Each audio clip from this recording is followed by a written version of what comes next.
I probably should take a break and play this.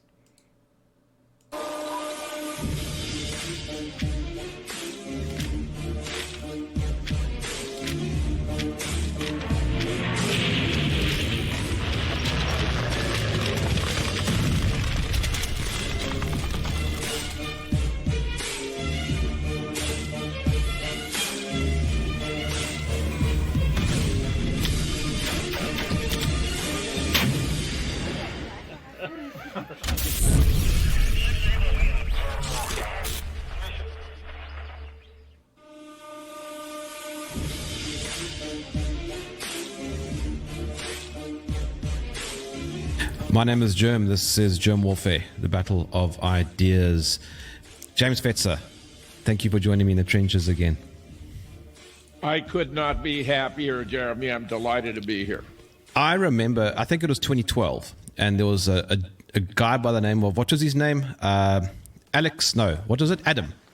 Lanza, there we go. That was his name. He apparently shot about 20 kids and 6 teachers or something. I can't remember the details.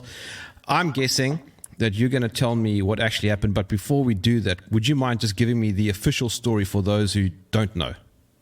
Absolutely, 100%. Yes. According to the official story, Adam Lanza was about 20 years old, 6 feet tall, a string bean, only weighed about 112 pounds, allegedly shot his mother at home with a .22 caliber rifle, then went to Sandy Hook Elementary School and with an AR-15 and 2 handguns shot 20 kids and 6 adults, including the principal, the school psychologist, and multiple teachers. And when the police arrived, shot himself.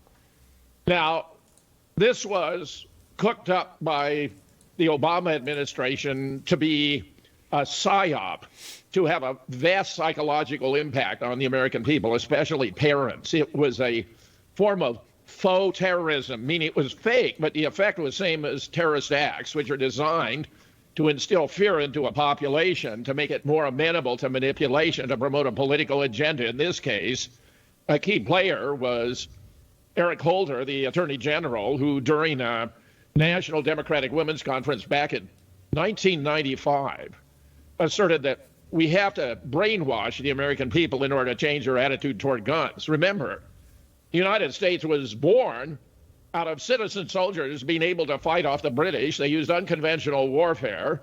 The British would, get all in a line, but the American patriots were hiding behind trees. They were using their weapons. They were doing everything different than the British had expected. And although they had a minuscule-sized army compared to the British force, they defeated them.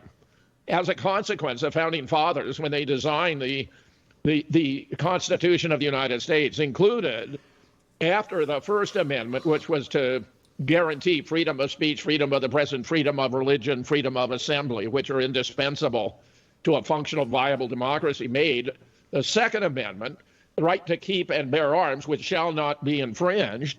And while many other nations don't understand this seeming fixation with weapons, the fact of the matter is the Founding Fathers wanted there to be a national army of citizen soldiers who could come to the defense of the nation, either if it were to be subject to an invasion, such as we might have thought the British might seek to undertake to regain their lost colonies, or internal tyranny so that it could be overthrown by armed citizen soldiers. Now, the fact of the matter is, while some argue that the Founding Fathers didn't have in mind military-type weapons, the fact is the Founding Fathers had in mind exactly military-type weapons because they wanted this to be an army in waiting that could come to the defense of the nation. So the fact is that there have been many efforts.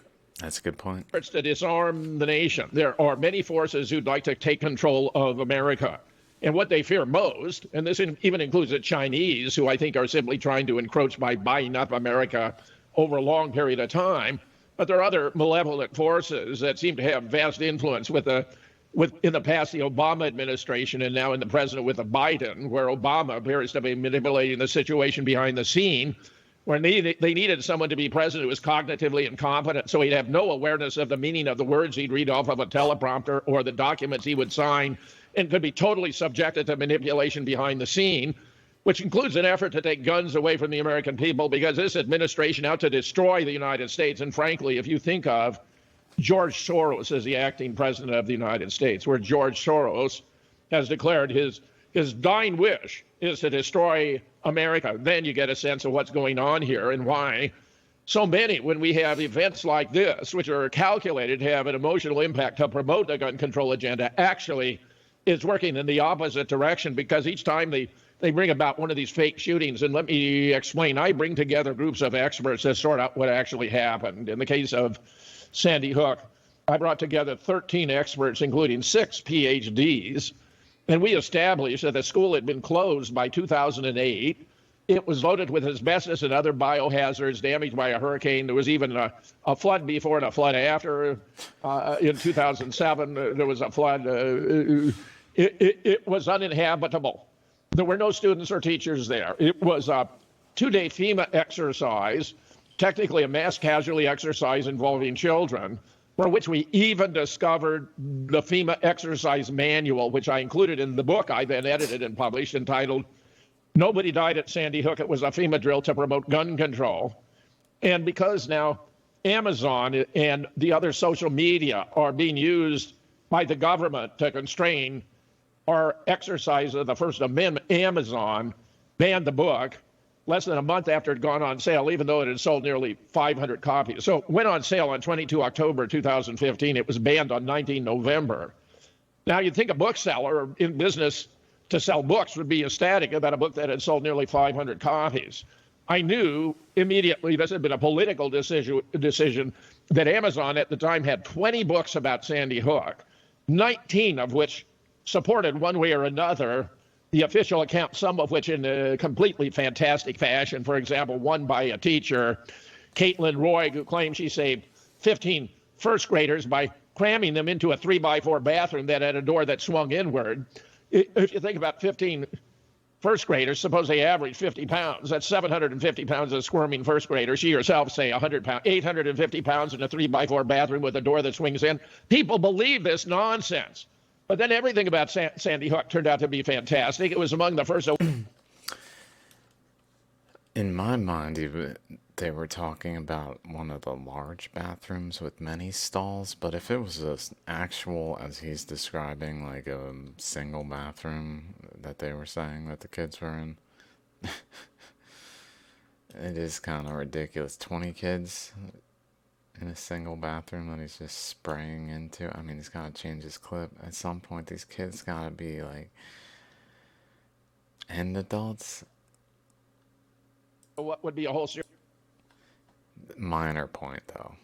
I already listened to this. I just thought it was so ridiculous that I'd listen again. Series or string of these. I've investigated them as well. I published a whole series of books about them, which Amazon has also banned. Not only my book on Sandy Hook, but my book on the Boston bombing, my book on Orlando and Dallas, my book on Charlottesville, my book on Parkland, and even my book on the moon landing, if you can believe. 6 books banned by Amazon.com. And Jeremy, I have no doubt that's the indoor record. I mean, Dr. Seuss has had 6 books banned, but they're on the frivolous ground that the diagrams of the Asian girl with little slit eyes were politically inappropriate, according to the woke generation. My books were banned because they blow these cases apart. My background is in the history and the philosophy of science. I spent 35 years in higher education, wide range of universities and colleges, Kentucky, Virginia twice, Cincinnati, North Carolina, Chapel Hill, New College, University of South Florida. I wound up in the last 19 years of my career on the Duluth campus of the University of Minnesota. Now, during this entire period, I was offering principally courses in logic, critical thinking, and scientific reasoning.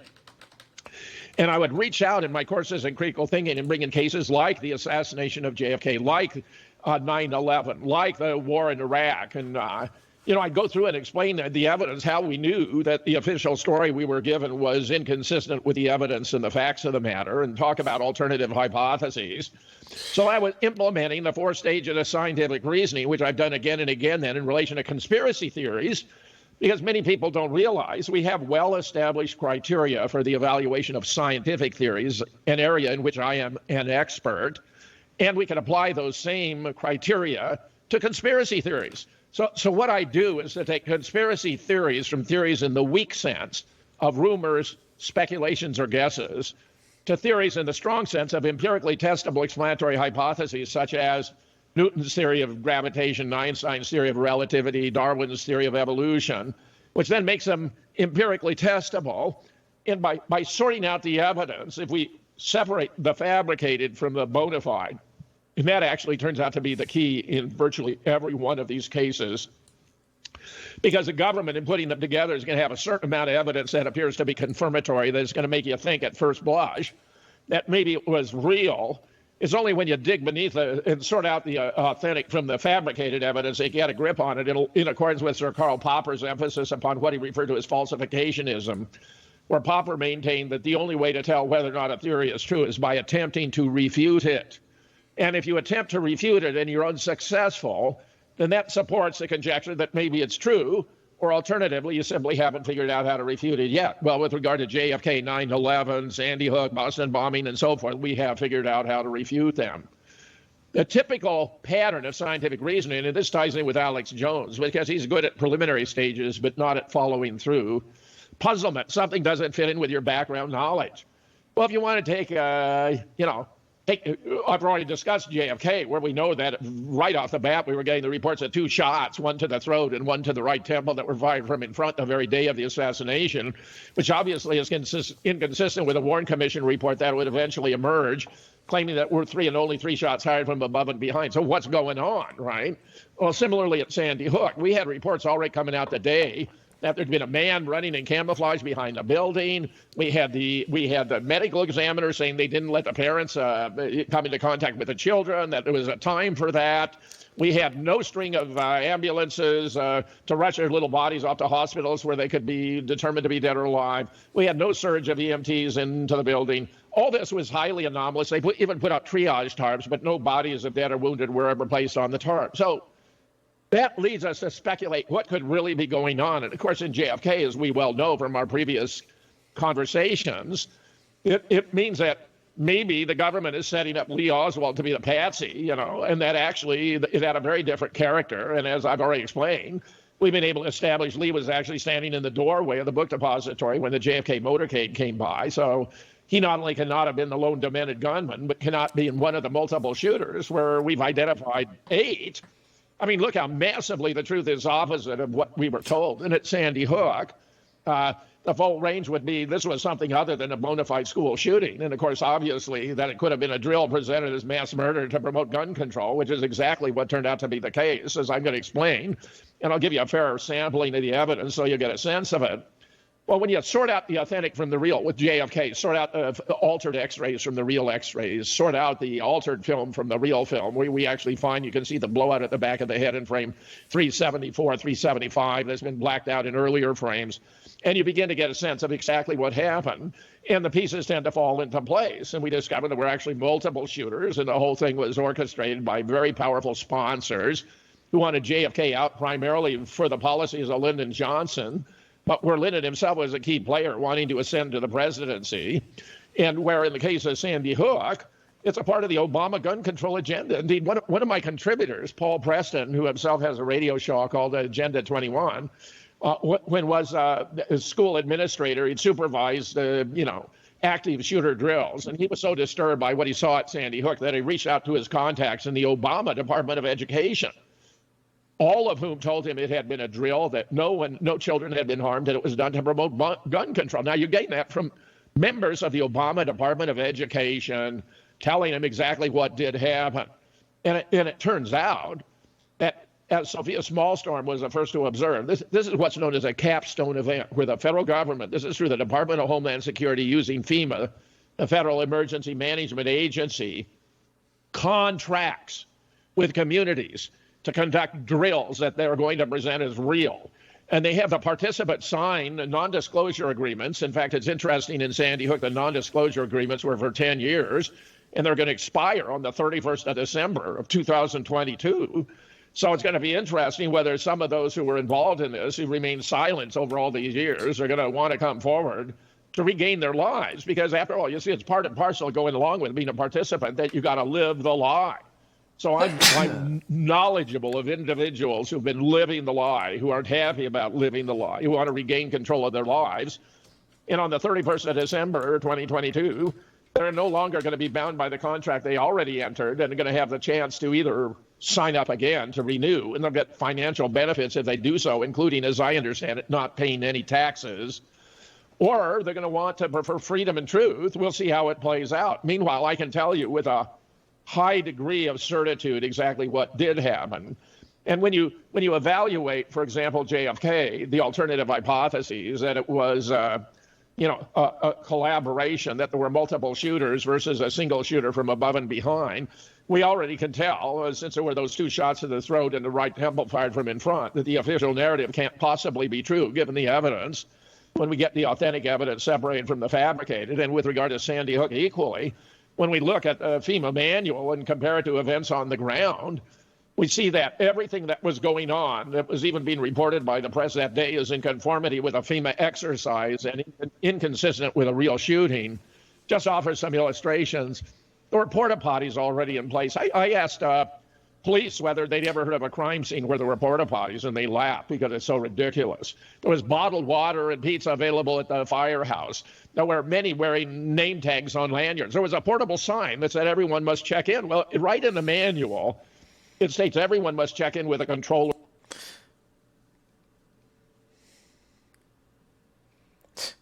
I bet this whole, look at the fucking stack of books.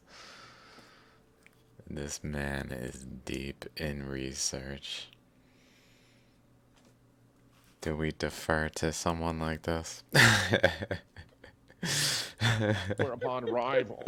So they can be paid. It's not right away, but they get a paycheck for participating in this. And some of them benefited far more than others. I mean, the grieving parents and all. It turns out that sympathetic but gullible Americans donated between $27 and $130 million in donations. And if you divide that by the 26 fake families pretending to have lost, family members or children, that works out to $1 million to $5 million for having pretended to lose a kid. I think there are a lot of Americans who would sign up for that, Jeremy. $1 million to pretend you lost a kid at a drill where you're going to have a non-disclosure agreement and you don't pay taxes and you get all these benefits.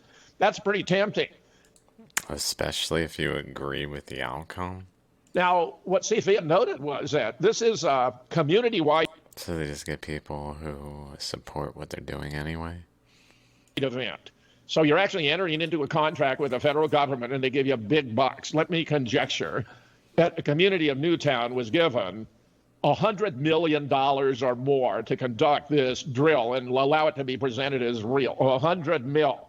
And that's not to include the fact that when they tore down the school and they had everyone who participated in tearing down the school sign lifetime gag orders so they couldn't talk about anything they saw or didn't see, which would have included no blood on the floor, no pockmarks in the wall, because no actual shooting took place. They got a $50 million grant to build a new school. Frankly... No what mark in the wall?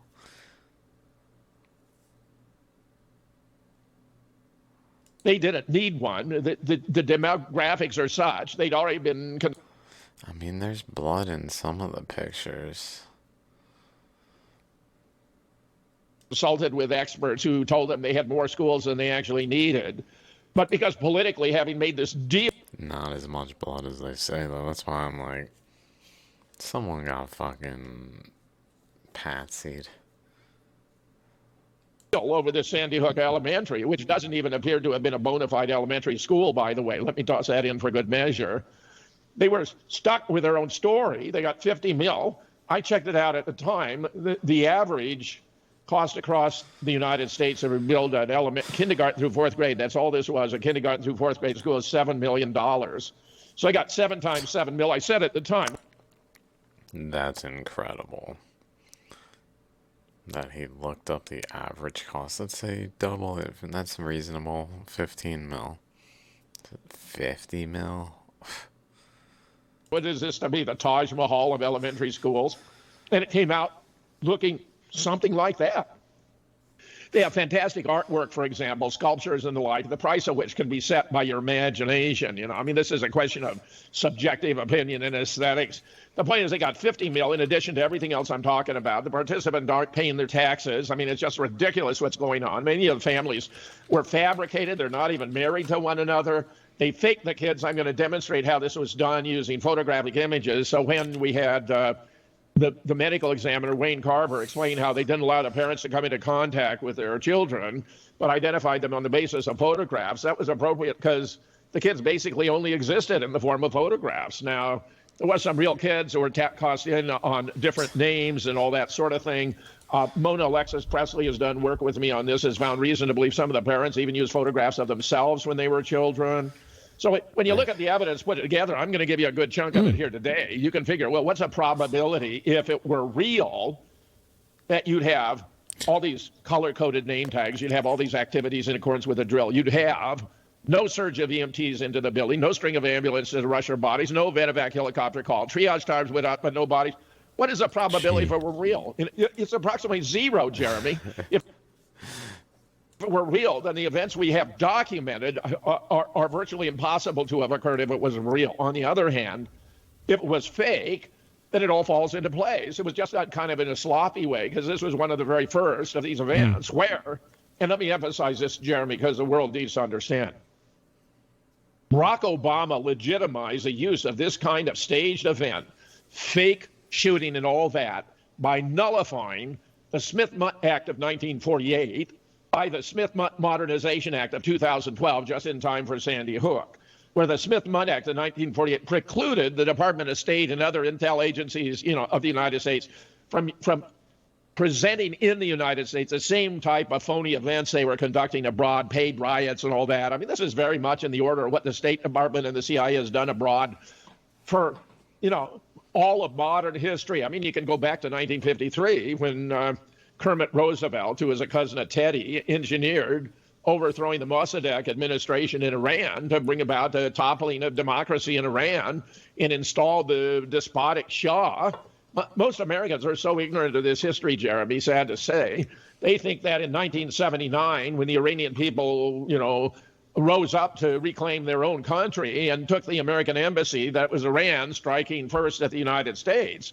But the fact is the Iranian people had been enduring decades of savagery under the Savak, one of the most ruthless police forces ever created in the world under the Shah. They were really reclaiming their democracy. But I'll tell you, if you conduct a poll in the United States of American citizens, 99 out of 100 think that Iran struck the first blow. So that Iran, which is a great and peaceful nation, would you believe, Iran has not launched a war of aggression against any other state since 1775, Jeremy, 1775. Really? Put that I wonder if that's ironic. Almost too tied. Crazy.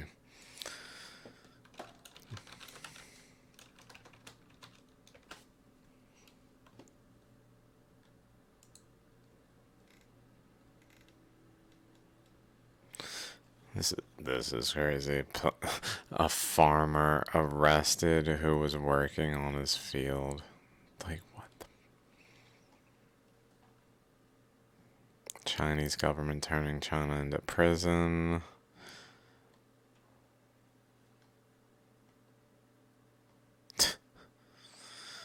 Oh my God. Children sent off to quarantine. Oh my God. Children arriving at quarantine. 加油！加油！加油！加油！加油！加油！加油！ Oh God. This one's pretty. I'll get to what I was getting to whenever I get to it. Oh my God. Oh my God. Literally. Oh my God. Yep. So that here we are.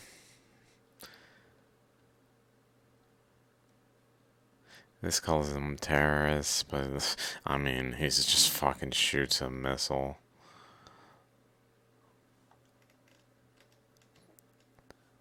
Iran affiliated headquarters on fire. Civil war.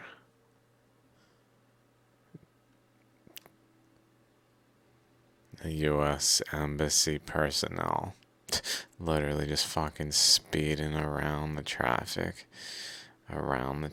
These like they could have hit those people almost around the traffic. They fucking out.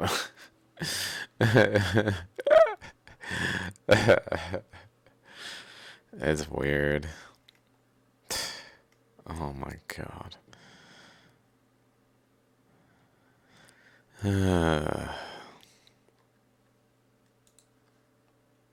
So I don't know. I don't know what's going on here. I just know people are suggesting there might be a civil war breaking out in Iraq, and other people tend to be relating one of the sides to Iran. So I'm not sure if they started some shit through proxy some way here in Iraq, which would come back to what he was just saying, 1776, or 1775, 1 year before the U.S., also synchronistic. Ruthless police forces ever created in the world under the Shah. They were really reclaiming their democracy. But I'll tell you, if you conduct a poll in the United States of American citizens, 99 out of 100 think that Iran struck the first blow. So that Iran, which is a great and peaceful nation, would you believe, Iran has not launched a war of aggression against any other state since 1775, Jeremy, 1775. Really? Just to put that in perspective, the ratification of the Constitution began in 1987. George Washington was elected our first president in 1789. So for longer than the United States has existed as a constitutional republic, Iran has not launched a war of aggression against any other state. It did, of course, defend itself against the onslaught from Iraq, which was encouraged by the United States, George H.W. Bush, where both sides lost about 1 million men. But other than defending itself from that onslaught, Iran hasn't engaged in any large scale. I mean, it's a paragon of virtue. Iran, I think, ought to be admired as.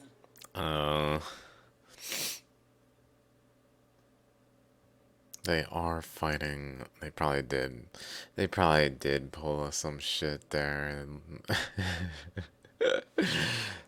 doing shit in Palestine, Yemen.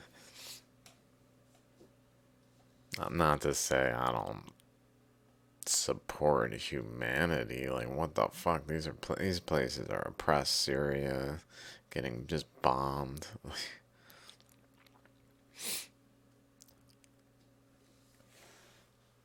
Is the most peace-loving major nation in the modern world. But, you know, most Americans think Iran is a terrorist state, when in fact it's their own country. It's the United States and our gallant ally in the Middle East, Israel. Those are the real terrorist states in the world. Plus London. Of course, you know, Muammar Gaddafi, who actually was a great humanitarian, tremendously underappreciated because he used the oil wealth of Libya to benefit the Libyan people. National health care, public education. He gave $25,000 grants to newly married couples to help start a family. He was undertaking the Great Waterworks project that would have turned North Africa into a veritable oasis, introducing the gold dinar that would have rapidly become the currency of all of Africa. But the Rothschilds, surprise, surprise, were unhappy about the idea of the gold dinar. The Rothschilds have had a trouble getting a foothold in Islamic countries because it's contrary to the tenets of the Quran to make money off of money. Usury is not permissible in Islam. So they've had a lot of trouble, you know, doing their thing. I mean, it's been said, and I think there's a lot to this. The greatest evil ever designed by the hand of man is compound interest. When you think about it, is fucking ruthless. JFK in this, of course, It's just silly. If you just think about it, I think that's what happens is people like have the idea and then they think about it. They're like, well, that would lead to blah, blah, blah. And then they just don't until someone does. was among the reasons he was taken out. Wanted to circumvent or reform the Fed that he'd already instructed the Department of Because they don't Treasury. think it through. Because they don't think it through. That's why. They're like, oh, that's not. Well, I mean, I did loan you. United States notes, which, as I mentioned, that had a red embossed imprint, said United States note instead of green Federal Reserve note, on the ground that it was absurd to pay interest to a consortium of private banks for printing the currency of the United States, which could be done for no interest whatsoever by the Department of Treasury. I mean, it's incredible. The American national debt, which is a staggering total, is almost all because of interest on interest owed to the Fed. I mean, Jeremy, it's just so insulting, and the American people are so ignorant of these things that are so basic to why there's a staggering national debt because of compound interest. Gaddafi himself said, if you want to eliminate terrorism in the world, just lob a cruise missile into the city of London, which is, this 1 mile square independent entity in the middle of the greater city of London, where I have great affection for the city of London. I've been to London 7 times. It's probably my favorite nation in the world, and I visited quite a few. So Gaddafi had it right. Just to return to the scientific reasoning, then, when all the evidence tends to settle down and point in the same direction, we're entitled to accept. Scientific reason. Where have I heard that in this trial? Oh, yeah, never. The best supported hypothesis as true in the tentative and fallible fashion of science. Yeah, well, I guess this trial being the Alex Jones trial that I am in the midst of watching, I guess if I post this more specifically titled towards this in public, it will be a little confusing, but I'm on day 7, part 2.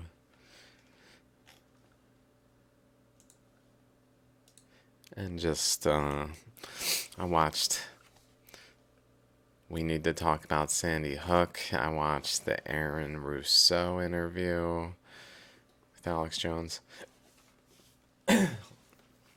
Watched the Bill Hicks video, if he, explaining that he's Alex Jones. And, yeah, maybe.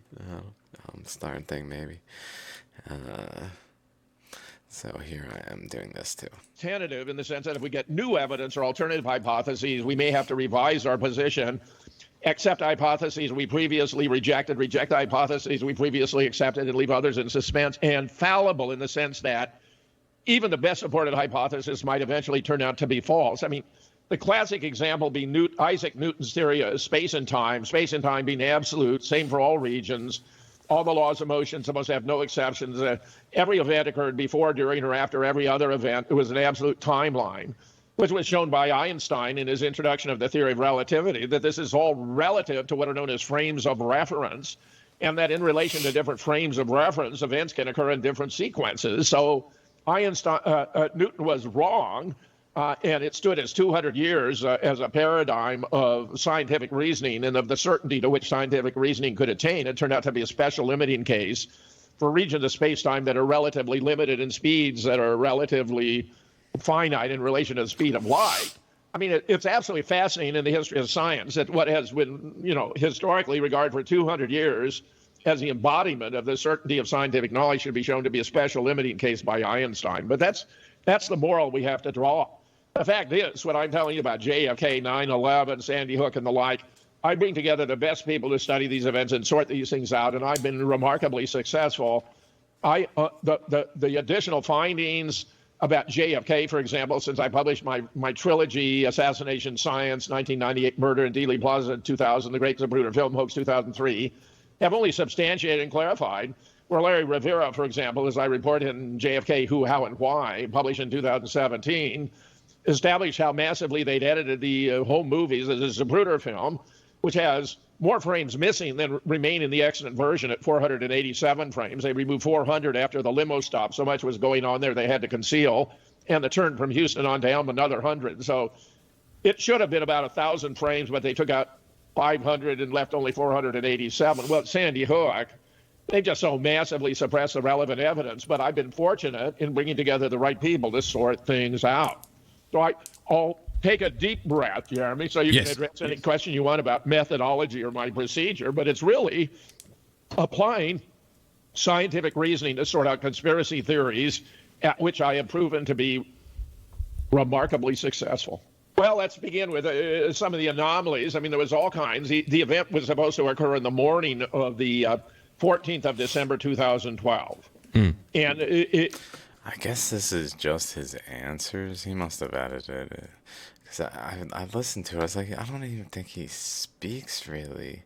But it looked like he just edited.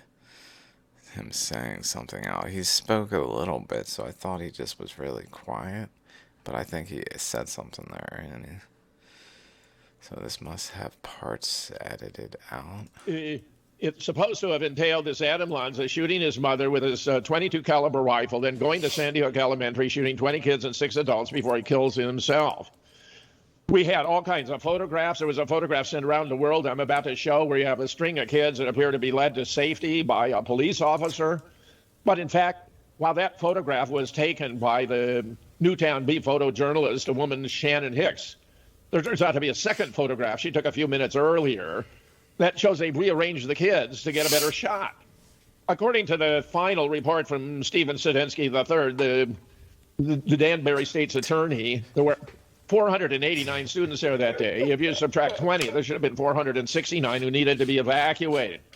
But there are no signs of evacuation, even when we're told exactly where to look. And in fact, there was only one access route into the school, Jeremy, which is Dickinson Drive. And Dickinson Drive was so clogged, you could not have got an emergency vehicle in there or a bus if you wanted to. In other words, everything we've told about Sandy Hook is a fabrication. Now, here's a photograph sent around the world that appears to be a policewoman in the parking lot leading a string of kids to safety. This appeared, for example, on the front page of the New York Times, but also virtually every newspaper in the world. Often it was cropped. Because notice, you have actually a figure standing here on the left side of this uncropped version who's casting a shadow. Now, that raises the question, what in the world is going on there?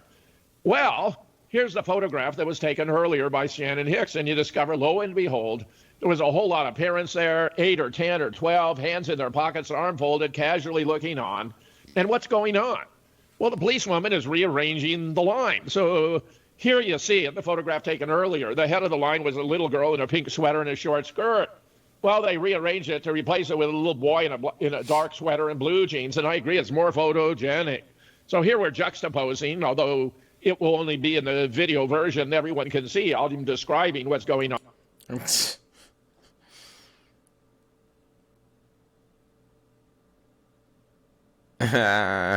Literally. Put him at the back. They like did it by order of height. On here, they replaced a little girl in the pink sweater and the short skirt with a little boy in a dark sweater and blue jeans. He's identified as boy number 1. There's a boy number 2. In the photograph taken earlier, between boy number 1 and boy number 2, you can see parents in the background just casually looking on. And others are not only parents in the foreground here, where you're looking at their backs as they're casually looking on, but you got 3 or more parents in the background also casually looking on, leading me to describe this photograph as lounging at the massacre. Already we have proof. Here you can see the parents in the background casually looking on, and a little boy who would be moved up to the front. Or Shannon Hicks herself has actually admitted having taken both of these photographs. We have her email acknowledging that she took both of these photographs. But Jeremy, I'm telling you already have enough here to know this whole thing is a sham, because you got the kids being rearranged to get this stage photograph that's supposed to be the emergency evacuation that caused everyone in the world to swoon. Oh, how awful. Oh, how... He's right. From a scientific standpoint, that it fucking does.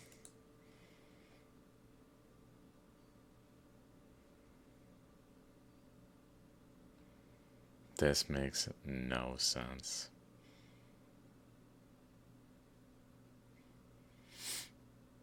Although, maybe people say that's not him. That sure looks like him.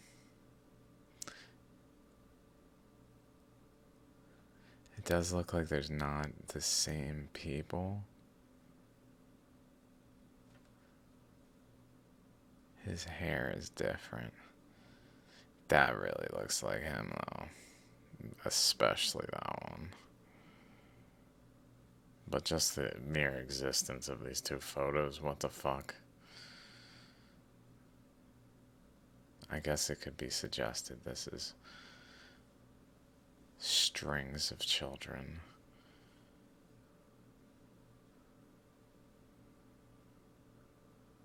But you got 3 or more parents in the background also casually looking on, leading me to describe this photograph as lounging at the massacre. Already we have proof. Here you can see the parents in the background casually looking on, and a little boy who would be moved up to the front. where Shannon Hicks herself has actually admitted having taken both of these photographs. We have her email acknowledging that she took both of these photographs. But Jeremy, I'm telling you, you already have enough here to know this whole thing is a sham, because you got the kids being rearranged to get this stage photograph that's supposed to be the emergency evacuation that caused everyone in the world to swoon. Oh, how awful. Oh, how awful. Well, if in fact that was part of the evacuations and we had 469 kids who were alive that needed to be evacuated, you should have had strings like that all over the parking lot. 469 divided by what, 15? That's a pretty large number. So it should have looked like this. They should have been all over the place.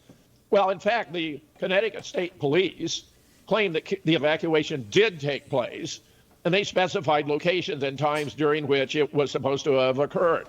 But we actually have dash cam footage for those locations and times, Jeremy. There's nothing going on.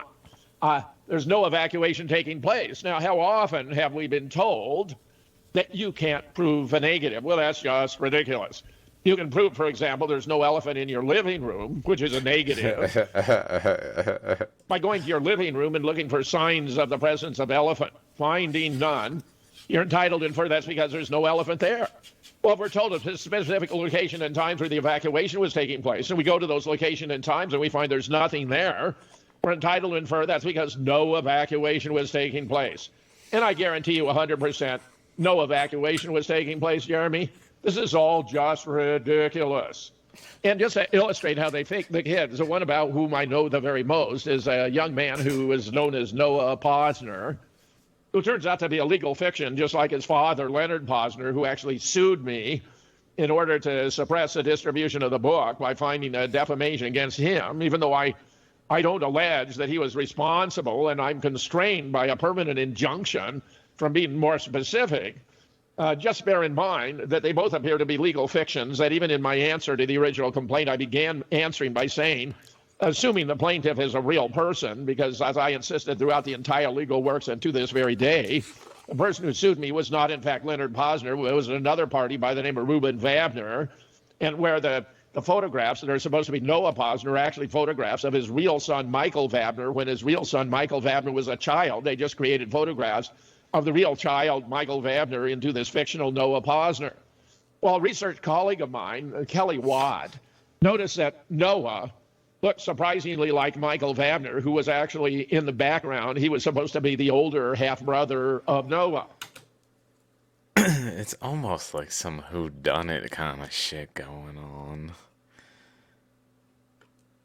Like the government's intentionally in on it, creating some like staged consciousness wake up thing. It's gotta be the aliens. They're like, hey, look, you guys are gonna do this. Here's why. So much so to persuade them. Yeah, they're gonna act like this. Yeah, I know. Yeah, they're gonna get all pissed. They're gonna fucking livid, dude. You just gotta fucking play it cool. They're gonna be a bunch of bitches. No one's gonna act out of line, okay? They're just gonna fucking tolerate it. Okay, until we say. Okay, just gotta keep a finger on the pulse, okay? Oh my god. I mean, that's a good thing. That we are chill.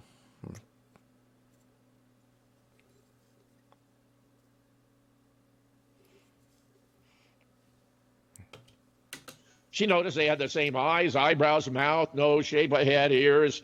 So Larry Rivera, whom I've mentioned already, who not only did brilliant research on the limo stop involving JFK. This isn't. I'm not that keen on the matching of the child to the person, because then it makes me look at all these things that are kind of like, But did a superposition. Is what it is, though. We got lies being told for a reason. And facial features to establish the man in the doorway was indeed Lee Oswald, is gifted at doing this. So I sent him a photo of Noah and a photo of Michael Vabner without any background, not telling him it had anything to do with Sandy Hook. not telling him it had anything to do with anyone who was supposed to be a decedent of the event. And I just asked him, are these the same person? And Larry, true to form, sent me back a GIF where you can see Noah Posner turning into Michael Vabner, or more appropriately, see Michael Vabner be the party known as Noah Posner. So let me take a look. The thesis was first advanced by Kelly Watt, which was published in Nobody Died at Sandy Hook in the second edition of 2016 as Appendix D. Here's a key photo from the chapter where everyone Kelly shared it with agreed that Noah is Michael Vabner as a child. Look at those two photographs. This is the adorable little Noah Posner, very telegenic. And here you have Michael Vabner. This is a later photograph. He was actually already in college at the time. So Kelly thought they were the same person. We went to work on it. 6 of us went to work on it, Jeremy. We discovered they had the same eyes, the same eyebrow, the same nose, the same mouth, the same ears, the same shape of skull. And look at this, Jeremy. Look at this. Look at this. There's Noah Posner, who's supposed to have died at 6 years of age, turning into Michael Vabner. Can you believe? I can't take this. This is how they did it, Jeremy. It's just absolutely embarrassing once you get the facts together. I mean, it's just absolutely shocking how blatant they were about doing this. And everyone who, has the opportunity to view the video version of our show here, our conversation today, I think will be blown away. I mean, look, you got on the one hand, you got the photograph sent around the world. It was staged. They rearranged the kids to get a better shot. Here's one of the alleged decedents who's a legal fiction made up out of photographs of his older stepbrother as a child. You begin to see how we dig deep and we can expose what was really going on. Now, I've already mentioned, actually, who profits from the false flag event, where, get this, the Attorney General, Eric Holder, now this is the guy who told the National Democratic Women's Convention back in 1995 that we have to brainwash the American people to change their attitude toward guns, met with the Connecticut Governor Dan Malloy on the 27th of November 2012. This is just like 3 weeks before the event. The 26 families, as I've already mentioned, spent between 27 and 130 million. That's over between 1 and 5 mil for faking to have lost a child. They had to sign non-disclosure agreements, which, as I mentioned, are going to expire on 31 December this year. The school board received a $50 million grant to build a new kindergarten through 4th grade school. And Obama signed 23 executive orders to constrain our access to guns a month and 2 days later on 16 January 2013. Now, here's an image of the governor at a press conference shortly thereafter, where he actually says that he and the lieutenant governor, who's a gray-haired lady standing beside him, had been spoken to that something like this might happen. And that got me to thinking, something like this? What could they possibly mean? There are only really 2 alternatives. That someone was going to go berserk and come into a public school in Connecticut and shoot up a bunch of kids, in which case, as governor, he obviously had the obligation to warn the school systems to take extra safety precautions to ensure it did not happen. Or alternatively, that they were going to take an abandoned school and conduct a drill and present it as mass murder to promote gun control, which is what they did. And it's a sure sign that the governor didn't have the first report, because otherwise he would have been required to take steps to ensure that it didn't happen, which he did not do. And by whom was he warned? Well, it turned out to be that was Eric Holder from 1995. So here we have a Reuters report. The Obama admin is taking a cautious step toward confronting the politically tricky subject of gun violence with initiative focused on prevention due to be unveiled on Tuesday. The initiative, known as Project Longevity, will send new federal grant money to Connecticut. It's going to be a lot of money that's going to be sent to Connecticut, if I have it right, over 100 mil to Newtown alone, and involve agents, academics, and social workers. U.S. Attorney General Eric Holder and Connecticut Governor Dan Malloy are scheduled to discuss a plan in New Haven, Connecticut at 11 a.m. on the 27th. So here's Eric Holder. This is from, where he gave the statement that we must brainwash the public to change their attitudes about gun control. Now, in the aftermath, they reported information that already had been available to the school board members and Newtown community in general, that the school was loaded with asbestos and other biohazards and could not have been refurbished. So here they're reprinting old information as though it were new. December 2nd, 2013, widespread hazmat present would have hampered a Sandy Hook renovation. And it shows a photograph of how they completely destroyed the school down to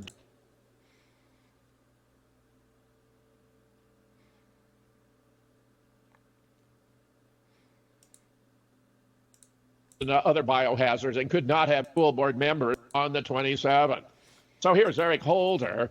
This is from, where he gave the statement that we must brainwash the public to change their attitudes about gun control.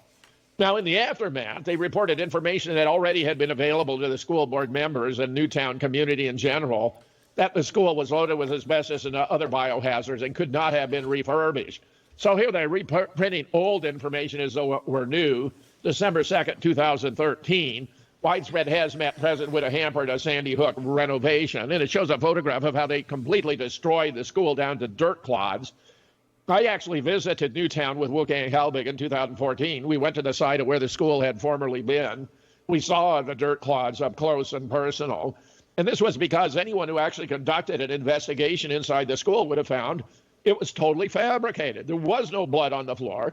There were no pockmarks in the wall. Indeed, subsequently, I conducted additional research with Brian Davidson, who's a private investigator, who had done an interview with me about his mastery of internet research techniques, including with regard to photographs. So I just sent him a photograph from the Newtown, from the parking lot, but I didn't give him any identifying information. I'm going to talk about that photograph, which he tracked back to the magazine where it appeared, but then before that to its actual origin in the Connecticut State Police photographic files. This is incredibly revealing. But what we're looking at here is on January 16, 2013, Obama signed 23 executive orders to limit gun ownership, the exercise of the Second Amendment by Americans, all motivated by the stage event of Sandy Hook.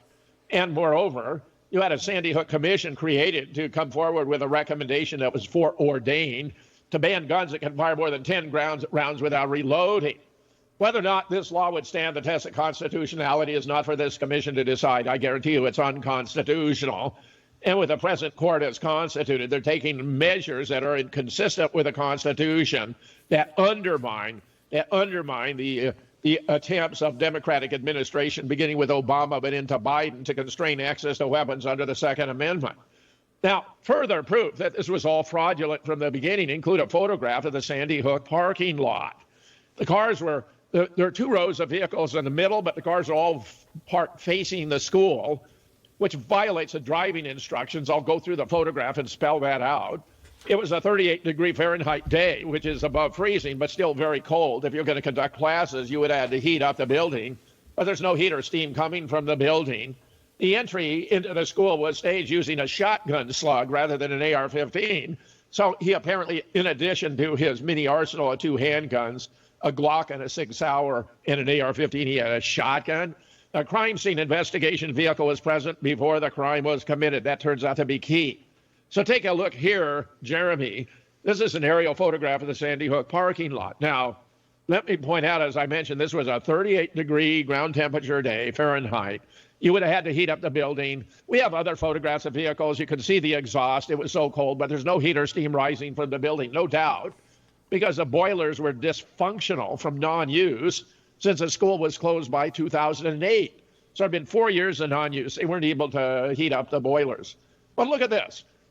The Americans for Disability Act requires you have to have handicap parking in all public facilities. You have to have this blue and white signage. Well, there is none here. There's none of that familiar blue and white sign, no handicap parking. All the entrances and exits have to be wheelchair accessible. We know, and in longer versions, of what I'm giving you here, which is concise and compact, we can see a wooden stairway that no wheelchair could navigate with a steel pipe sticking out where a little kid could pop out his eye if he ran into it by accident. No principal would allow the school to be in the deplorable condition it was had it actually been open and operating, but it could not have even been legally operating because it doesn't have the handicap parking and the wheelchair accessibility. That brings me to the third telling point here. Notice those two rows of vehicles. They're all parked facing the building. Well, Jeremy, as you can see from the driving instructions, this is Dickinson Drive to the lower right. You come in, you follow the arrows, takes you around, and then you'd park facing away from the school for that inside row of cars. But they're all parked facing the building. So how do we account for that? Well, it appears it was simply easier to bring them all in a single string and put them in 2 by 2 by 2, all facing the building. After all, who was even going to notice? They were just props. Who would even notice? And here you see the blown out glass door in the window. That's pretty incredible, honestly. I didn't even notice when he said it. Literally all just fucking, well, there's one. Although, to be fair, there could be just an understanding if you're coming in this way and you're parking and one of these is open, you pull all the way through to that one. There could be an understanding. Just because, if they were to be used a lot, like, that could be a thing. But, like, he's right, they're really anomalous. It's anomalous how many are forward facing. I think I saw one somewhere, but where was it? I could have sworn, oh, there it is. That one looks like it's facing this way.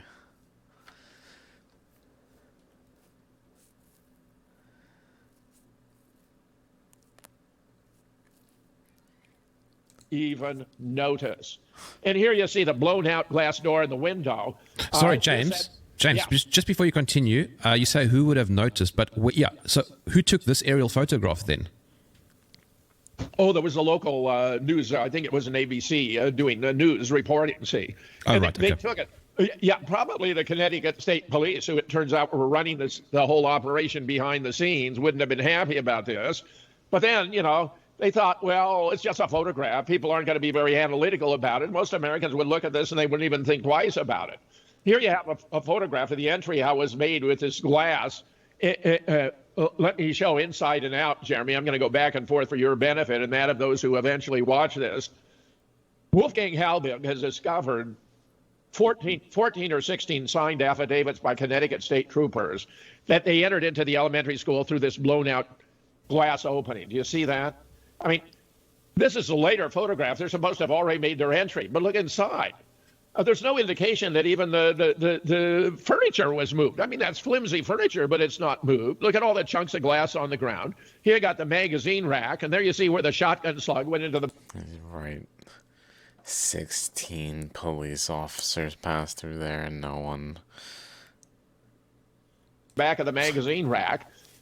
Now, I guarantee you, that's not big enough for Adam Lanza, who is 6 feet tall and carrying like 35 pounds of gear, which I don't believe he could possibly have managed, and where he had no background with marksmanship. He couldn't have come in. But imagine the claim of 14 to 16 Connecticut state troopers claiming they came in that way. Just think how absurd it is. No one who cares about the uniform, and having served as a Marine Corps officer, I'm well aware of the propriety of maintaining your uniform. They wouldn't run the risk of having their uniform cut by the glass and come in that way. Not only... Well, I mean, certainly things would look different than this. that, but the idea that 14 or 16 would come in that way is absurd on its face. The Four Stooges would have done better, because Larry would have come in, and then he walked around and opened the door for Joe, Curly, and Mo. I mean, give me a break. This is just an absurd story. But you have 14 to 16 Connecticut state troopers who have signed sworn affidavits. That's how they came into the building. Notice nothing is dislodged. Nothing's out of place. Nobody came in that way. Nobody. Now, this is the famous photograph that I shared with Brian Davidson.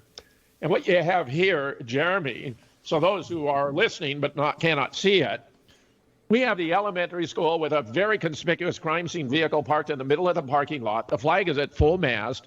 You come down, you can see there's crime scene tape up, but for a crime that has apparently not yet occurred. Look here, Jeremy. You see the string of 4 windows? That's in classroom 10. They're not shot out. After the event, they would be shot out, but here they're not shot out. There's even a figure here that appears to be Wayne Carver, who is leaning against a wall with his arms folded. I actually participated in a video deposition of Wayne Carver in relation to my lawsuit, and I showed him this photograph. And I said, Mr. Carver, is that not you there? And he said it was too blurry for him to tell. I'm confused. What's up? If that's the person and he's in a lawsuit so he can't show it? Oh, look at this, Jeremy. Now you see in the top left, those are the string of 4 windows as you see them there in that photograph. On the top right, you see how they're shot out, especially the second. On the lower left, you see here pervs looking at these windows trying to figure out what they're going to do about them. And here's what they actually did. Oh my They God. took drills and they drilled holes in the aluminum frame. This is inside the classroom, Jeremy, to simulate This is absurd. gunshots. You notice we have one there in the upper right. But this is to simulate gunshots. They're all perfectly parallel. They put in pink rods, and they're all 90 degrees to the window pane. No one with any familiarity with marksmanship would be deceived. I mean, this is an absurd effort to simulate shots that were obviously not real. And here you can see from the outside how the furniture was all pushed up against the wall, all pushed up against the wall. That's because this was an abandoned school. I go back to this photograph. Not only did Brian Davidson track it back to the Connecticut State Police files on Sandy Hook. Oh, it's just a shiny no parking sign. I see. Where it originated. But he found a host of other photographs, including photographs of the hallway where there's supposed to be 2 dead teachers and there's no bodies there. Photographs inside classroom 10 where there's supposed to be a stack of dead kids. No dead kids in the room, no blood, no pockmarks on the wall. And guess what?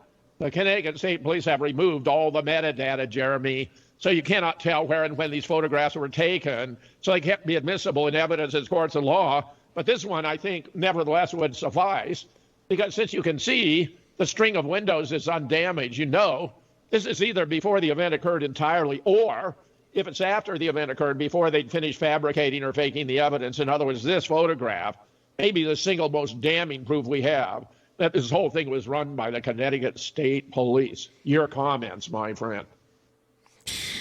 I have no idea what to say. I'm taking it in bit by bit. It's unbelievable if what you're saying is completely true. And I guarantee you what I'm saying is completely true.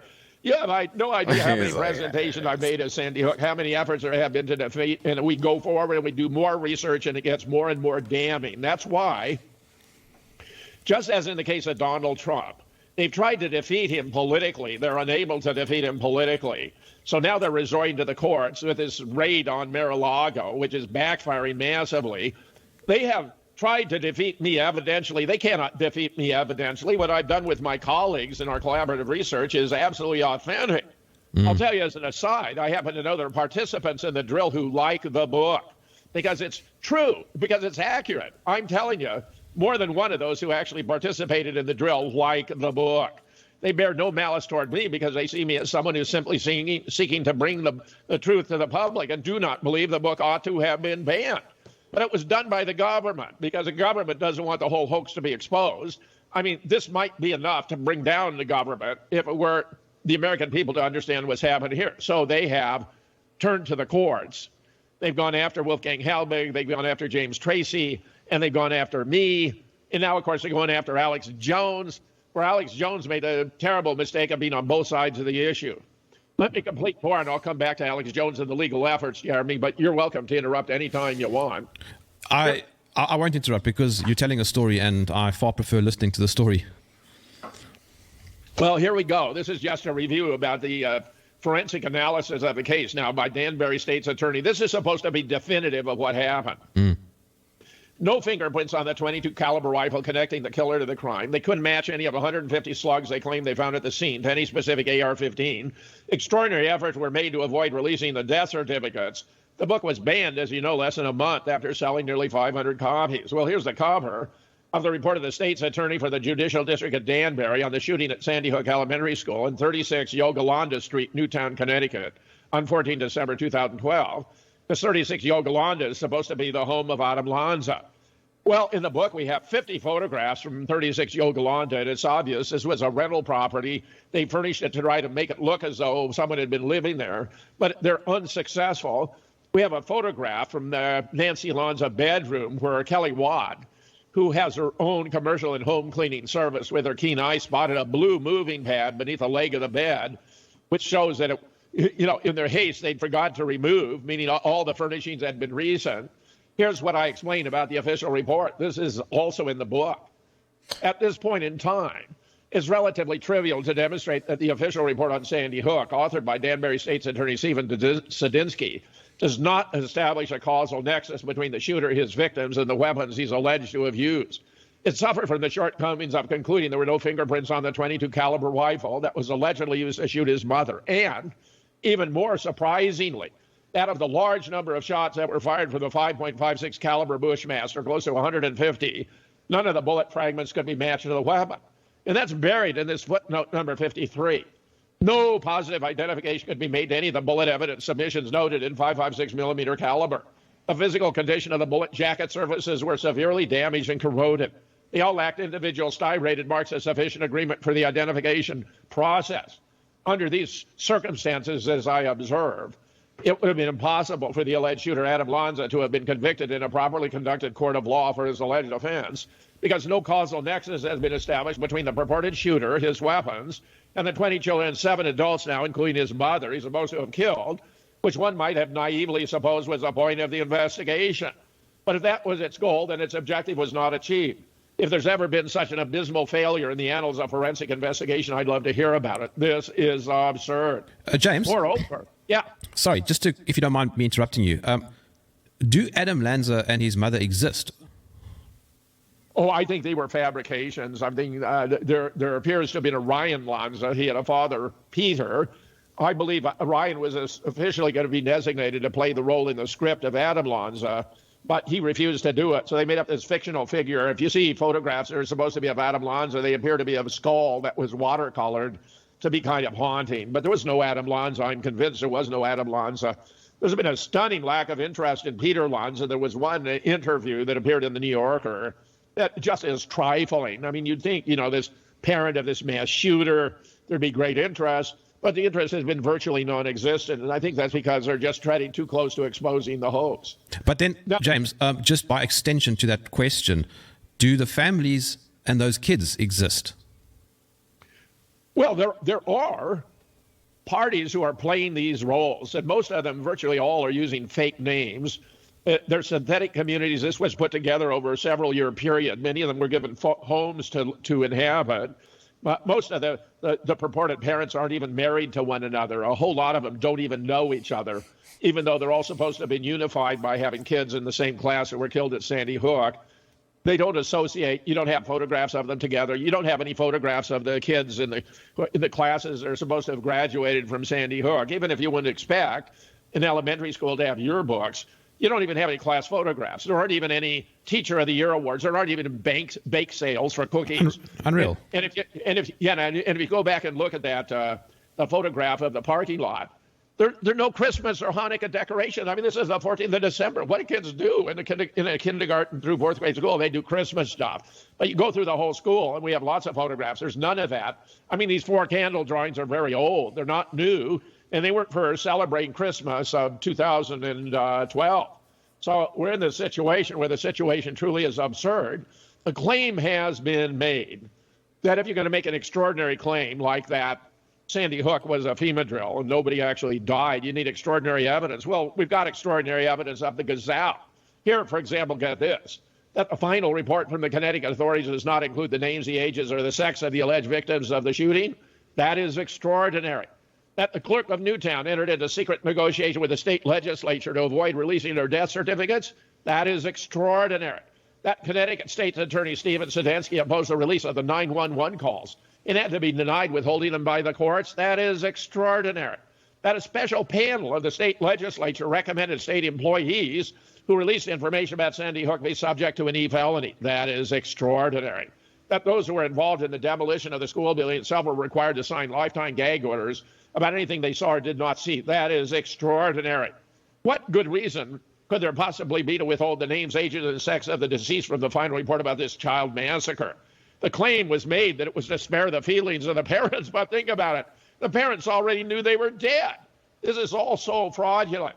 So this is from the back cover of the book they had to ban. You can see the sign, everyone must check in. Proof that it was a drill was right before our eyes. The sign, everyone must check in. Boxes of bottled water and pizza cart and porta potties present from scratch. Many wearing name tags on lanyards. Parents bringing children to the scene. What parent is going to bring their child to the scene of a child shooting massacre? Proof it wasn't a massacre was also already there. No surge of EMTs into the building. No medevac helicopters called. No string of ambulances to the school. No evacuation of the 469 other students. No bodies placed on the triaged harps. So here's a cover of the book. Nobody died at Sandy Hook. This is for the second edition, which has that red badge, expanded and revised 2016, versus the original, which had no badge, but was banned by Amazon and then released by me as a PDF to the public for free.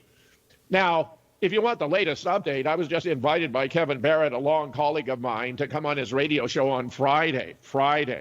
That's just 2 days ago, Jeremy.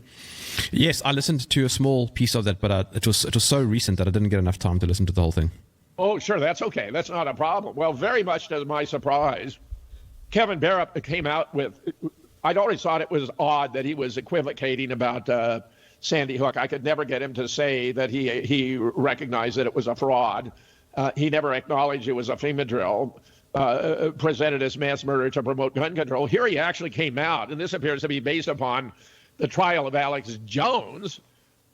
He thinks that I was damaging the truth movement by my stance on Sandy Hook. Now, there's a photograph of me, by the way, speaking to the Newtown School Board in 2014, where Wolfgang and I were each given 3 minutes, and where I raised the question to the school board, and we knew they weren't going to answer.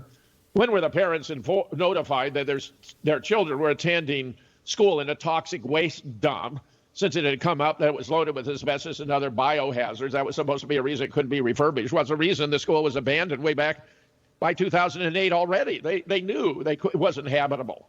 So I was really astonished to learn from Kevin that he actually thought that I had harmed the truth movement by my stance on Sandy Hook. And I just can't believe it. I mean, he claims he's Oh my god, that's what you would get if you watched just certain things, I guess. actually read the book. Well, He probably doesn't even know how the trial went, except in general sense. Maybe he watched the whole thing. That's a lot to watch by the time he did this interview, which I think just happened.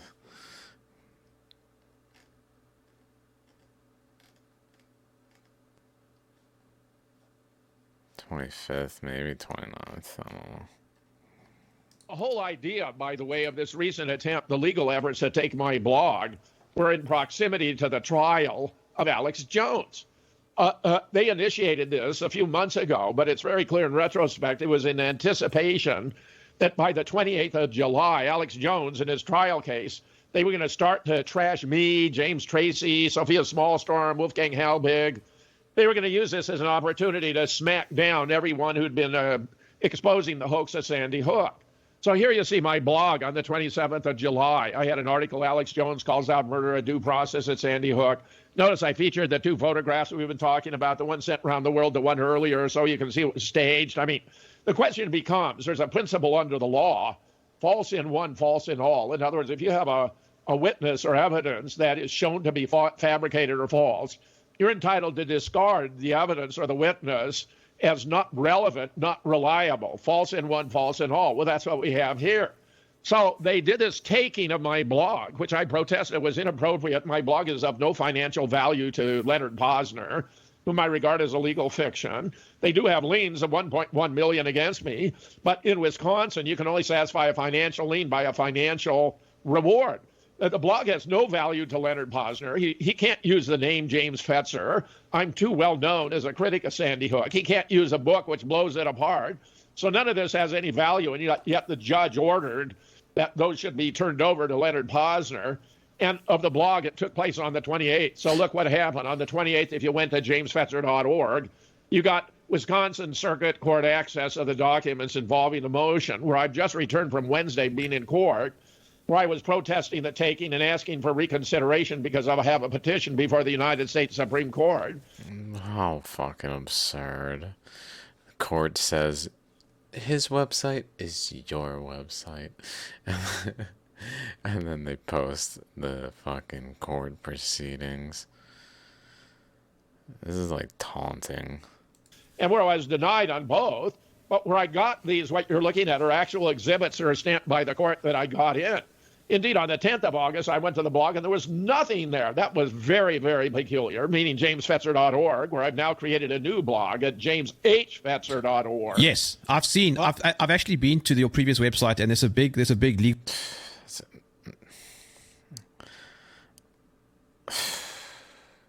notice on it. Yeah, that's what we're looking at right here. So on the 10th of August, they actually had nothing there. Then they restored the access to these documents. But get this, Jeremy. They even went to my Amazon.com page where you got a bio sketch of Jim Fetzer. You got photographs of many of his books. Look at Assassination Science, The Murder in Dealey Plaza, Great Zapruder Film Hoax. And down below, a photograph where I was on with Sean Hannity. I was actually on Hannity and Combs twice. The first was right before Alex Jones had his American Scholars Conference in Los Angeles in June of 2006, where Alex Jones invited me to be the keynote speaker, and all about 9/11. Then that photograph in the middle is me in Athens, where I and my wife were flown to Athens in December of 2006 to appear on a television show hosted by the leading muckraker in Greece, whose reports have brought down corrupt Greek governments in the past. It was going to be 3 hours, but it went so well they extended it to 3.5 hours. It was broadcast worldwide by satellite, which I regard as a high watermark of the 9/11 truth. They had fabulous clips from 9/11, and I, as a founder of Scholars for 9/11 Truth, was in the perfect position to dispatch the sham known as 9/11. Then you had a photograph of me in San Francisco with the Oakland Bay Bridge in the background. Then that's Treasure Island, where actually I had to report for my first duty assignment on Okinawa when I was a lieutenant in the Marine Corps, and then would become the fire direction officer of the mortar battery for the 1st Battalion, 12th Marines, 3rd Marine Division, and where I would be anchored out in Kaohsiung Harbor aboard the LPHE Wajima when the officer of the deck awakened me at 3:30 in the morning to tell me JFK had been shot, and then awakened me an hour later to find that they'd arrested the guy who done it. He was a communist, which I thought then was very fast work. Well, look what they did with Amazon.com. They replaced that photograph of me in Athens, Greece, and the photograph of me in San Francisco with a Court of Appeals decision where they rejected my appeal of the circuit court decision ruling against me on the grounds that it was reasonable to believe that Adam Lanza and 26 kids had been, 20 children, 6 adults had died at Sandy Hook, followed by a paragraph where it said it was unreasonable to believe it was a FEMA drill presented as mass murder to promote gun control, even though I got the FBI Consolidated Crime Report for 2012 showing 0 in the intersection of Newtown with murders and non-negligent manslaughters, even though I have evidence of all the kinds we've been describing here. And then the order of a permanent injunction where I'm not allowed to reiterate the 3 sentences over which I was sued. But look, they even got into Amazon.com to change it. That was also on the 28th of July. In other words, they were doing everything they could smear me to make it impossible for anyone to learn what Jim Fetzer had to say about Sandy Hook. That's why they had to take my blog. Now, I have created a new blog at jameshfetzer.org, and you can access all that information. But look at this, Jeremy. We're looking at the docket of the United States Supreme Court. I just want to see, James. Yeah, I just want to see if I can zoom that in slightly. Hold on one second. Go back to that document. Just This guy's freaking. hold it right there. No, the document. You mean the docket of the Supreme Court? Yes. I just want to see if I can zoom it in. Hold on. Okay, yes, Sure. I can zoom it in. There we go. Right. Okay, so what are we looking at? Well, what you have for the entry on July 7th, 2021, distributed for conference on 9/28/20. Feels like that was an address fucking snag. I want to see if I can zoom it in. Hold on. Okay, yes, Sure. I can zoom it in. There we go. I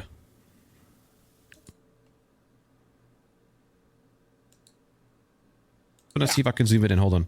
Okay, yes, Sure. I can zoom it in. There we go.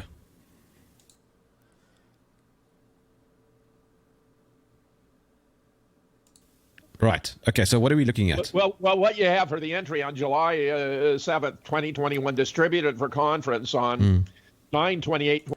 This is all online. 2022. Now, I'm going to walk you through this, Jeremy. There are 12 stages to get before the Supreme Court. I just want you to understand how far my case has gone. Starting at the top left, litigants and interest groups. Losing litigants, and you see I even took it to the Wisconsin Supreme Court, which denied my petition for review. I had 90 days to submit a petition for certiorari. I made the 90 days. Then that was a 30-day gap during which the respondent, Leonard Posner, could submit a response. They did not file a response. Why did they not file a response? Because I'm challenging the methodology used in Wisconsin as allowing the judge to exercise their subjective judgment to exclude evidence as though the evidence did not exist, and to create a lack of disputed facts when there are enormous disputes. I mean, in this case, it could not be more egregious. Then I would have had an opportunity to file a reply brief, but of course it didn't happen because they didn't file a response. And interest groups had the opportunity to file an amicus brief on my behalf, or taking a stand one way or another. One was filed. That was talking about how Sandy Hook appears to be one in a whole string of false flag events that are being staged to affect the public's opinion about gun control. That was early on. Then it went to the clerks in the cert pool, where the Chief Justice drafts the initial discuss list, distributes it to the rest of the chambers. For members of the cert pool, the clerk of the court randomly assigned petitions to participating chambers. Within the chambers, petitions are randomly assigned to the clerks. Then they have 2 weeks to Okay. That's enough. Let's see. Let's get past that at least. around as a Sandy Hook skeptic. It has great public interest, and because I've been denied the right to a jury trial on the ground of a biased summary judgment procedure, it's of great public interest. Is it a legally significant case? Absolutely.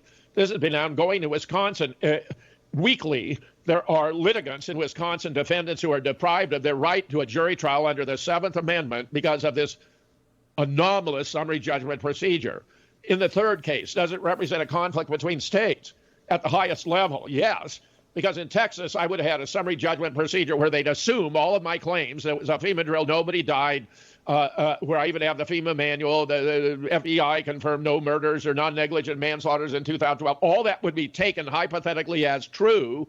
And then the plaintiff bringing the suit would be asked, does he agree? Only if he agreed would it then proceed, because there'd be agreement on the facts, no disputed facts. If there are any disputed facts, they have to go to a jury.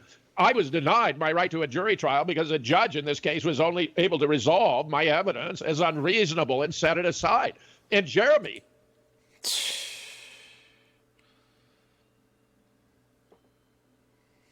that even included the reports of 2 forensic document experts who sided with me. The judge was able to merely set their reports aside as unhelpful. I don't agree. I don't believe it. Set that aside. Given the summary judgment procedure in Wisconsin, but Literally all of it. Not a single piece, too. The fucking broad strokes. just to illustrate how anomalous that is, in normal jury trials, the way they determine the authenticity of documents is by consulting with expert forensic document experts. I have the reports of 2 of them on my side. So this is of enormous significance. And the fourth criterion, is it going to correct a significant factual or legal error? Yes, because the legal error here was allowing my case not to be sent to it. Understand, this is one dude. Motivated as fuck. You know. Jury on the basis of the subjective finding of the court, which I'm appealing. So it's not only going to affect me, it's going to affect the state of Wisconsin, and indeed it's going to have ramifications for the entirety of the American judicial system, because I have been assured by a retired professor of law that the major problem with the American judicial system at present is the abuse of summary judgment. So I've teed it up for the Supreme Court to set it right.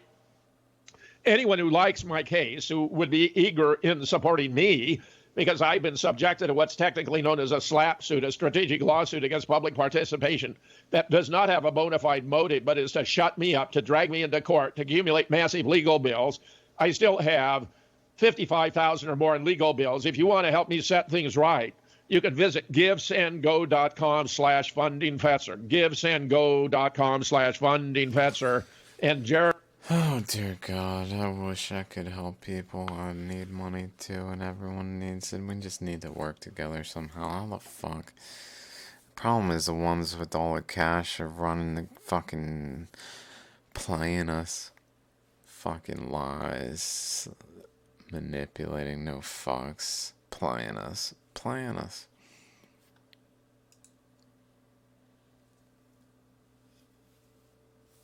Jeremy, I'm telling you, I would welcome any support. It's just too much wealth concentrated and people unwilling to share it. That's the issue. Too many people, too much wealth that is not being shared. That's it. That's the issue. Because they don't want people looking into the shit they're doing, so they gotta starve us out. They literally starve us out, like they're surrounding a city and saying, good luck.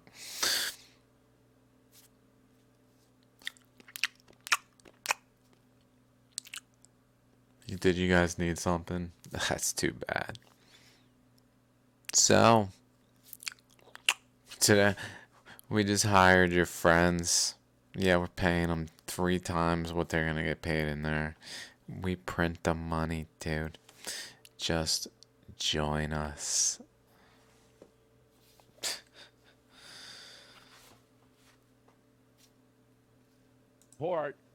From It's just not even fair. It's not balanced. The only way it's fair is because truth is that potent. Americans who want to, help me set the record straight. I mean, it's been a fascinating tour through the American judicial system. I've learned a whole lot, and I'm telling you, I now see how these games are played, and these lawsuits are being used against me. And Alex Jones, though he appears to have been accommodating, he folded. I offered to be an expert witness in Alex Jones. I sought to intervene in all 3 of the lawsuits where we've only been the first of the 3. And I could have exposed this whole thing as a sham, but I didn't have the opportunity. I was opposed by both sides in all 3 cases. And when I volunteered to be an expert They sure as fuck don't want. They did not want him speaking at Alex Jones's trial. That's for damn sure. witness for Alex Jones in this, they showed no interest. Jeremy. Why? What actually happened there, James? Say he was already guilty. That's what happened. Or liable. They're folding deliberately. I mean, I think Alex has been paid off. I think he's not going to have to pay a dime of these massive rulings against him. That he's folded. That he's part of, a limited hangout that is actually designed. They're using this case to go after all of the so-called conspiracy theorists who are actually conspiracy realists. Because if you dig in and analyze the evidence, you find the cases I've been exploring and bringing together experts: JFK, 9/11, Sandy Hook, Boston bombing, Orlando and Dallas, Charlottesville, Parkland, and even Las Vegas. They're all staged events. But if the government is exposed, its credibility is lost. And the American people realize how right was Donald Trump when he called out the fake news media, Jeremy. They're using Alex Jones to run a campaign against conspiracy theorists. And I'm sorry to say, he appears to be part of the problem. He has in the past done good work. He's very good at those first 2 stages of puzzlement and speculation. He's not good at following through, evaluating, the evidence to determine which hypothesis is best supported or carrying through. That's where because I have a background as an academician, because I'm a scholar, I have 24 plus books in traditional academic areas, Jeremy, including the nature of scientific knowledge, scientific reasoning, scientific explanation, but also the theoretical foundation to computer science, artificial intelligence, cognitive science, and also work on evolution and mentality.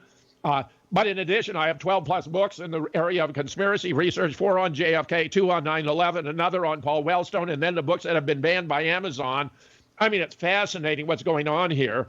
I'm convinced I have a case against Amazon for violating my First Amendment right because they've been acting as an agent of the government in banning my books. Otherwise, it makes no sense.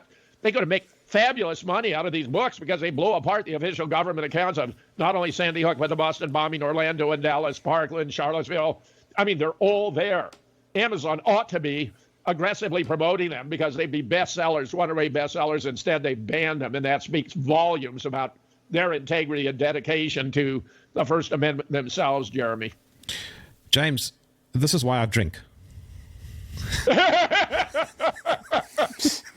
I understand. Believe me, I understand. I tell you, I went in naively. I thought the judicial system would be the right place to get all my evidence into the public record, and establish that nobody died at Sandy Hook. That has not been done in any case in the United States. The ones they cite were all settled, including Alex Jones, on procedural grounds. That's why I sought to intervene to point out that they've never determined whether anybody died at Sandy Hook. And they were very clever. I mean, the judge in my case even complimented the attorneys for Posner for their very cleverly designed lawsuit that inhibited him from allowing all my evidence in, or alternatively, he let it in only to suppress it by finding it to be unreasonable, which is made manifest by the Court of Appeals decision in my case, which is all focused in my petition. Anyone can download my petition before the Supreme Court, by the way, by going to the Supreme Court docket for Fetzer v. Posner. All the way through Wisconsin, it's been Posner v. Fetzer, but now the tables are turned. This is now Fetzer v. Posner, and you can download it to your desktop by going to the Supreme Court and doing a search. Well, Jeremy, it's that kind of experience to discover how topsy-turvy is America in terms of law and order. And I'll tell you, the Obama administration is behind all of this. Barack Obama is going to turn out to be one of the most dreadful presidents. He doesn't even appear to have been legally certifiable to serve as president of the United States. Based on my research, he actually was born in Kenya. His Hawaiian death certificate, birth certificate is totally fraudulent. I had an expert on. We spent 2 hours going through it. It was layer upon layer of Photoshop. There are 2 death certificates out of Kenya, by the way. One's an obvious forgery, and I think they introduced that so that if one were to raise a question about the Kenyan birth certificate, they say that's been debunked because there's an ambiguity. There are 2 of them. One has been debunked, but the other not. It has his little footprint right on the birth certificate, and I'm quite convinced that is bona fide. In Kenya, sorry, go on. In Kenya, Jeremy, in Kenya, they have a monument to the first Kenyan president of the United States, not realizing there cannot be a Kenyan president of the United States. You also said to me recently that his wife is a bit suspicious. Yeah, she has a package most women do not have. That'll be a whole other show. A whole other show, my friend. You got to understand, Jeremy, that Obama's gay. He had a notorious affair with Rahm Emanuel in Chicago. It was well known in Chicago at the time. Then he was elected president, brought Rahm Emanuel along with him to the White House as the chief of staff. Michelle is not a man who underwent a sex change operation. Michelle is a man with breast implants and a huge shaving bill. And I've documented this extensively because I do not like liars, phonies, fakes, and frauds. And if they run her for president, if the American people want to vote for a man with breast implants and a huge shaving bill, be my guest. I just want you to know the facts of the matter. Where Joan Rivers already called it out. You know, I remember. She was being interviewed by reporters saying, now we've got our first black president. Will we ever have a first gay president? She said, well, you know, we already have with Obama. Don't get excited. And Michelle's a tranny. We all know. I remember. It's just, you know, I'm telling you the evidence. I presented it. I am doing an annual false flag and conspiracies conference. And in 2020, among my presentation, one was on what happened at Sandy Hook. And Kelly Watt also gave a report there that's worth viewing. But in addition, I gave one called Deception Galore about how Hillary Clinton has used body doubles repeatedly, even in her debates with Donald Trump and with Bernie Sanders. It was a body double, but how Michelle Obama is actually a man. And I laid out the evidence there. So anyone who wants to follow up, if you can get to my blog at jameshfetzer.org, track down False Flags and Conspiracies 2020. You can get a free download of all 24 presentations and check out Deception Galore, as well as what happened at Sandy Hook, as well as what Kelly Watt has to say. You won't be disappointed. And if you check out my latest blogs about Alex Jones, you'll see I go back and review other cases as well and just lay it all out there, which is why they had to shut down my blog. So let's just know, to be continued, my friend. I'm so glad you're doing what you're doing. I'm so glad to be a guest on your show. I'm so glad to have the chance to share the results of my collaborative research. Remember, none of this just comes from Jim Fetzer. I'm bringing together groups of experts in every one of these cases. And the more experts you get involved, the less the probability you're going to make a mistake. I'm telling you, even participants in the Sandy Hook hoax agree the book has got it right. James Fetzer, thank you for joining me in the trenches. Fantastic, Jeremy. I look forward to our next conversation. Don't go anywhere. My name is Jerm, and this is why I drink. And this is Jerm Warfare, the battle of ideas. If you enjoyed this podcast, please visit Support Jerm.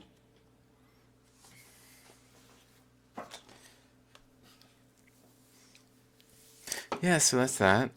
I mean, certainly some questionable statements, but solid references. I mean, he makes good points. He makes good points. All right, till next time.